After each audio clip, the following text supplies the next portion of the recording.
Hello, আসসালামু আলাইকুম। Welcome to Nova's mini world. আজকে গিয়েছিলাম রামিমের সাথে বসুন্ধরা শপিং মলে। তো আজকে বসুন্ধরা শপিং মলে যাওয়ার কারণ হচ্ছে আমরা রামিমের জন্য একটা ম্যাকবুক নিতে এসেছি। তো আমরা যে শোরুমটা নিব সেটা আগে থেকেই রামিমের পরিচিত ছিল, সুমাস টেক। তো এখানে যদি আপনার অরিজিনাল প্রিমিয়াম কিছু নিতে চান তো সুমাস টেকে যেতে পারেন। অ্যান্ড এই তো আমরা ম্যাকবুকের হচ্ছে একদম লেটেস্ট যে মডেলটা ছিল M4 সেইটাই নিয়েছি।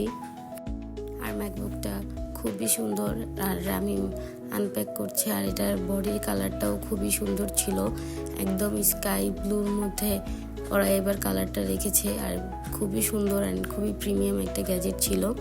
অ্যান্ড রামিম খোলার সাথে সাথে আসলে আইফোনের অ্যাপেলটার উপরে ওর আঙ্গুল দিয়ে একটা দাগও ফেলে দিয়েছে, যেটা হচ্ছে পরে আমরা বাসায় গিয়ে আবার ক্লিন করি। তো এই তো এখান থেকে হচ্ছে ওর ম্যাকবুকটা স্টার্ট করে নিচ্ছিল। Thanks for watching.